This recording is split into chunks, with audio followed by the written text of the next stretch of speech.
ಯಾವುದೇ ಸಂಬಂಧವಾದರೂ ಸರಿ, ಅಲ್ಲಿ ಪರಸ್ಪರ ನಂಬಿಕೆ, ಪ್ರೀತಿ, ವಿಶ್ವಾಸ ಇರಬೇಕು. ಇಂತಹ ಸಂಬಂಧಗಳು ಮಾತ್ರ ದೀರ್ಘಕಾಲ ಬಾಳಲು ಸಾಧ್ಯ. ಕೆಲವು ಜೋಡಿಯನ್ನು ನೋಡಿದ ಕೂಡಲೇ ಇಂತಹ ಜೋಡಿ ನಮ್ಮದಾಗಿರಬೇಕು ಎನ್ನುವ ಭಾವನೆಯು ಕೆಲವರಲ್ಲಿ ಮೂಡುವುದು. ಆದರೆ ಎಲ್ಲರಿಗೂ ಇಂತಹ ಭಾಗ್ಯ ಸಿಗುವುದಿಲ್ಲ. ಕೆಲವು ಸಂಬಂಧಗಳು ಹಾಗೆ ಅರ್ಧದಲ್ಲೇ ಕಳಚಿ ಹೋಗುವುದಂತೂ ಇದೆ. ಇದಕ್ಕೆ ಉದಾಹರಣೆ ವೀಣಾ ನಾಯರ್ ಬದುಕು. ಹೌದು, ವೀಣಾ ನಾಯರ್ ಮಲಯಾಳಂ ಬೆಳ್ಳಿತೆರೆ ಮತ್ತು ಕಿರುತೆರೆಯ ಚಿರಪರಿಚಿತರ ಮುಖ. ವೆಲ್ಲಿಮುಗಂ ಚಿತ್ರದಲ್ಲಿನ ಇವರ ಅಭಿನಯವನ್ನು ಪ್ರೇಕ್ಷಕರು ಇನ್ನೂ ಮರೆಯಂಗಿಲ್ಲ. ಇನ್ನು ವೀಣಾ ಬಿಗ್ ಬಾಸ್ ಮನೆಗೆ ಕೂಡ ಹೋಗಿ ಬಂದವರು. 2020ರಲ್ಲಿ ಮೋಹನ್ ಲಾಲ್ ಸಾರಥ್ಯದಲ್ಲಿ ನಡೆದ ಬಿಗ್ ಬಾಸ್ ನಲ್ಲಿ ವೀಣಾ ನಾಯರ್ ಭಾಗವಹಿಸಿದರು. 63 ದಿನಗಳ ಕಾಲ ಮನೆಯಲ್ಲಿ ಉಳಿದುಕೊಂಡವರು. ಆದರೆ ದುರ್ದೈವ, ಬಿಗ್ ಬಾಸ್ ಮನೆಯಿಂದ ಹೊರ ಬಂದ ಕೆಲ ದಿನಗಳ ನಂತರ ವೀಣಾ ನಾಯರ್ ದಾಂಪತ್ಯದಲ್ಲಿ ಬಿರುಕು ಕಾಣಿಸಿಕೊಂಡಿತು.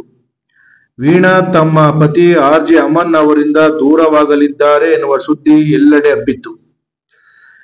2023ರಲ್ಲಿ ಈ ಸುದ್ದಿ ನಿಜ ಎಂದು ಒಪ್ಪಿಕೊಂಡ RJ ಅಮನ್, ನಾನು ಮತ್ತೆ ವೀಣಾ ದೂರವಾಗುತ್ತಿದ್ದೇವೆ ಎಂದು ಅಧಿಕೃತವಾಗಿ ಹೇಳಿದರು.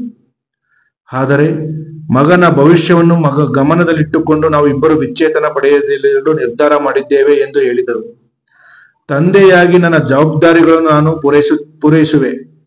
ಇನ್ನ ಮೇಲೆ ವೀಣಾ ಮತ್ತು ನಾನು ಪ್ರತ್ಯೇಕವಾಗಿ ವಾಸ ಮಾಡಲಿದ್ದೇವೆ ಎಂದು ಹೇಳಿದರು. ಈ ವಿಚಾರವಾಗಿ ಕುರಿತು ವೀಣಾ ನಾಯರ್ ಈಗ ಮಾತನಾಡುತ್ತಿದ್ದಾರೆ. ಮಲಯಾಳಂನ ಕಾಯ್ಸಕಿ ವಾಹಿನಿಗೆ ಸಂದರ್ಶನ ನೀಡಿರುವ ವೀಣಾ, ನಾನು ನನ್ನ ಗಂಡನಿಂದ ದೂರವಾಗಿದ್ದೇನೆ, ಆದರೆ ವಿಚ್ಛೇದನ ನೀಡಿಲ್ಲ ಎಂದು ಹೇಳಿಕೊಂಡಿದ್ದಾರೆ. ನಮ್ಮ ಸಾಂಸಾರಿಕ ಜೀವನದ ಕುರಿತು ಸೋಷಿಯಲ್ ಮೀಡಿಯಾದಲ್ಲಿ ಮೊದಲು ಪೋಸ್ಟ್ ಹಂಚಿಕೊಂಡಿದ್ದು ಅವರೇ.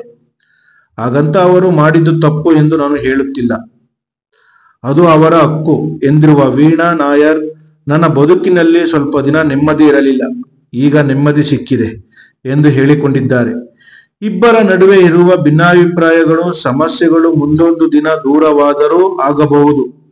ಎಲ್ಲವೂ ಅವರ ಕೈಯಲ್ಲಿದೆ ಎಂದು ಹೇಳಿರುವ ವೀಣಾ, ನನ್ನ ಗಂಡನ ಬದುಕಿನಲ್ಲಿ ಬೇರೆ ಯಾರಾದರೂ ಮಹಿಳೆ ಬಂದಿದ್ದರೆ ಆಕೆಯ ಜೊತೆ ಅವರು ಮುಂದುವರಿಯಲಿ, ನನಗೆ ಯಾವ ಅಭ್ಯಂತರವಿಲ್ಲ ಎಂದು ಹೇಳಿಕೊಂಡಿದ್ದಾರೆ. ಮುಂದುವರೆದು, ಆರಂಭದಲ್ಲಿ ನಾನು ಈ ವಿಚಾರಗಳನ್ನೆಲ್ಲ ಗಂಭೀರವಾಗಿ ತೆಗೆದುಕೊಂಡೇ ಇದ್ದೆ, ತಲೆ ಕೆಡಿಸಿಕೊಂಡಿದ್ದೆ, ನೋವುಗಳನ್ನು ಮನದೊಳಗೆ ಇಟ್ಟುಕೊಂಡು ಮುಖವಾಡದ ಬದುಕನ್ನು ಬದುಕುತ್ತಿದ್ದೆ ಎಂದಿರುವ ವೀಣಾ, ಇದೀಗ ನಾನು ಬದಲಾಗಿದ್ದೇನೆ ಎಂದು ಹೇಳಿಕೊಂಡಿದ್ದಾರೆ. ಇನ್ನು ನನ್ನ ಮಗ ನನ್ನ ಸದ್ಯ ಸಂತೋಷವಾಗಿದ್ದಾನೆ, ನಮ್ಮಿಬ್ಬರನ್ನು ಜೊತೆಯಲ್ಲಿ ಅವನು ಮಿಸ್ ಮಾಡಿಕೊಳ್ಳುತ್ತಿಲ್ಲ ಎಂದಿರುವ ವೀಣಾ, ಅವನ ತಂದೆ ಬಂದಾಗ ಅವನು ಅವರ ಜೊತೆ ಹೊರಗೆ ಹೋಗಿ ಸುತ್ತಾಡಿಕೊಂಡು ಬರುತ್ತಾನೆ. ನಾನು ತಾಯಿಯ ಪ್ರೀತಿಯನ್ನು ಮಾತ್ರ ನೀಡಬಹುದು, ತಂದೆಯ ಪ್ರೀತಿ ಕೊಡಲು ಸಾಧ್ಯ ಇಲ್ಲ ಎಂದು ಹೇಳಿಕೊಂಡಿದ್ದಾರೆ.